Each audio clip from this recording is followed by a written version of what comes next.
Episode 12 begins late at night at Starlight Mansion. The Starlight girls are in the living room watching Lindsay Pierce, while upstairs, Shayna's with Ashley, the Starlight girls, teaching her how to become a designer one day because Ashley just told Shayna that's what she wants to be when she grows up one day.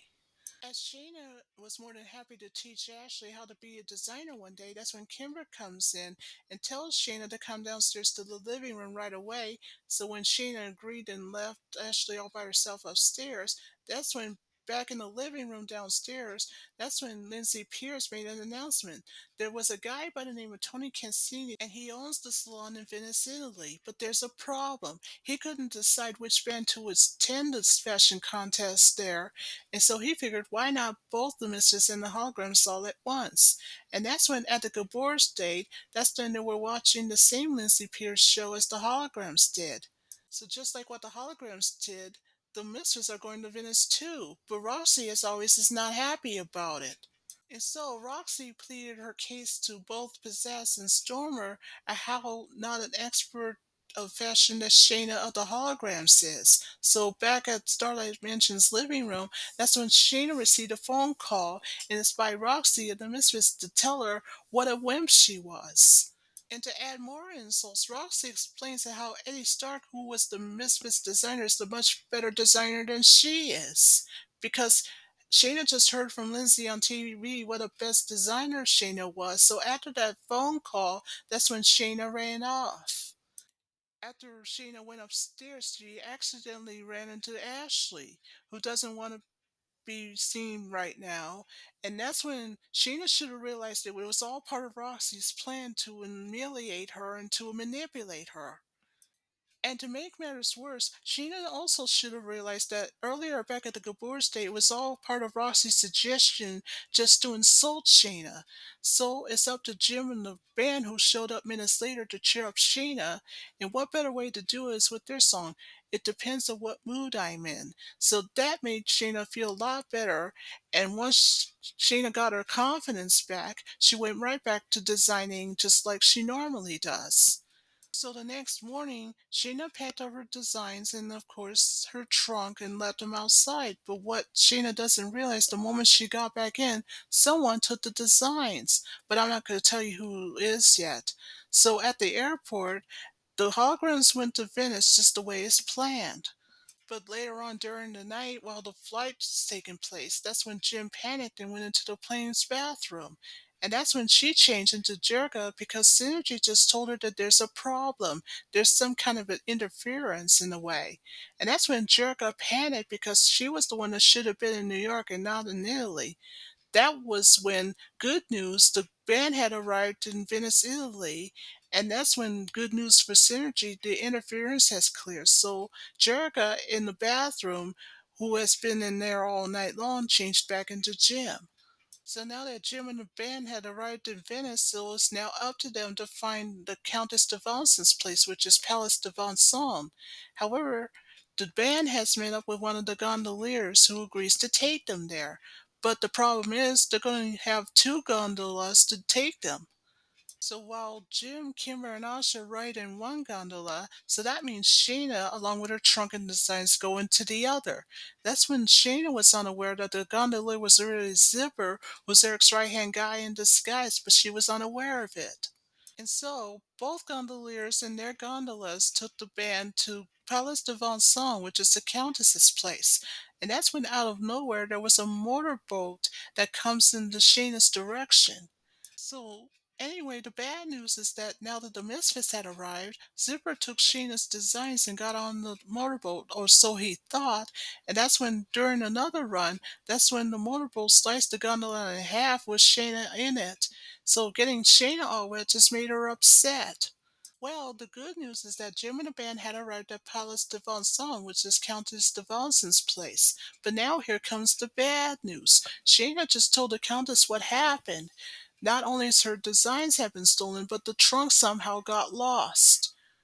Of course, Countess de Vincent tries to make Shayna feel better the best way she knew how, and then suddenly a gondolier shows up with a trunk. So good news, Shayna not only has her trunk back, but there was something else inside of the trunk as well, besides shoes and accessories. Because by the time that Jim and the Holograms opened the trunk, it was Ashley of the Starlight Girls. And guess what? Ashley just told Shayna the good news that the designs that Zipper took was not exactly Shayna's, it was Ashley's. She didn't know what this means. Zippers is Eric's right hand guy, didn't know that he had stolen the wrong designs. By accident, of course. So meanwhile at Eric's villa, that's when Zipper realized that he took the wrong designs by accident and that what he really took was Ashley of the Starlight Girls instead. And Roxy got upset and then asked Eric, "Is this what you paid Zipper for?" Even Pizzazz told Eric the bad news that he's been tricked thanks to Ashley of the Starlight Girls. And here comes something that's even more worse, because after Roxy said that they had thought that they had Bobby Stark as their designer, here comes the worst news. Because Roxy also pleaded her case that now because of Stark having a toothache, that means there's only one problem. The Misfits don't have a designer at all. So then it's Stormer's turn to ask Eric a question. What are you going to do about it? What are you going to do? So, as always, Eric tells the girls not to worry because he, as always, has a plan. So, back at the Palace de Valson, which is Countess de Valson's place, as Shayna was working on her clothes upstairs. So the very next morning, the holograms are busy doing shopping because Shayna said that now here comes a problem since the shoes and accessories in the trunk had been ruined, so they had to be replaced. So while the rest of the holograms went inside the glass blower shop to look through the window, and that's when Shayna and Ashley went through a shoe store. But while inside the shoe shop, that's when Shayna and of course Ashley were not alone because the Misfits were also inside to take a few shoes, and what better way to do it with the Misfits song of Designing Woman. Meanwhile, back at the Palace de Vincennes, which is the Countess's place, Zipper, who's Eric's right-hand guy, as always, is on a mission. The first thing he did was he went through an attic in a window and stole the clothes that Shayna had made earlier. And by the time the holograms came back, that's when they catch Zipper in the act, and that's when they started chasing him. So after the gondola chase, that's when the holograms had arrived at Eric's villa with a bunch of seamstresses that were lining up and letting inside the villa by Eric himself. And that's when Jim, as always, has a plan to discuss with the girls. The only way to get the clothes back is if she went undercover. And what better way to do it is to disguise herself as one of the seamstresses so that Roxy could let her in. Back with Eric, who was pleased with Zipper and his job well done back at the Countess's place. So Zipper was more than happy to show the clothes that was stolen back at the Countess's place, and when Pizzazz looks at them, she notices that the colors were wrong. So back with Roxy, speaking of which, she told the seamstress that she had let in earlier, but unbeknownst to her, she was really Jim in disguise, but Roxy doesn't know it yet. She gives the clothes to the seamstress and said, "Here, change these, make them black," and so the seamstress agrees, but after going in the wrong direction for a second, she goes to the other room, and that's when Roxy and the mistress should have known that the seamstress was Jim in disguise and took the clothes and went out the window of Eric's villa. So after the mistress chased Jim and the band onto the bridge, that's when there's a tug-of-war match between the two bands trying to get the clothes back. That was until the clothes ripped in half. Now the misfits are in the water. That's when the motorboat with Zebra came out of nowhere and boarded the misfits aboard. Before the misfits can leave, that's when Asha yelled at them and says, "Now that you're happy about it, nobody's gonna have the costume now." So after Aja and Kimber yelled at the mistress to say you could have gotten us killed, but the mistress said I wouldn't be so sure of it, and that's when the misfits left. So Kimber was the first to apologize for failing in their mission, and that's when Aja tries to cheer her up by saying we did all we could do. So long story short, after Shayna told Jim that there's no way that I'm quitting and neither were we, and that's when Jim came up with an idea, as always. Since Jim suggested that Synergy has all the fashions in the memory bank, she should be the one that can help them out. So all the holograms had to do is go to Tony's salon, and with a little help from Tito, the gondolier. But Tito refused to give them a lift because he needed the money. So now Kimber, who is disappointed and ashamed, that's when she says, "How can this be? We can't quit now. We come too far. So now all the holograms has to do is to earn some money to pay Tito the gondolier, and what better way to do it is with the time is running out some by the holograms. So after that, Tito gets the money, and so after the holograms had arrived at Tony's salon, they paid him. So good news, the holograms had arrived at the salon because also there were the Countess and Ashley of the Starlight Girls who were also there.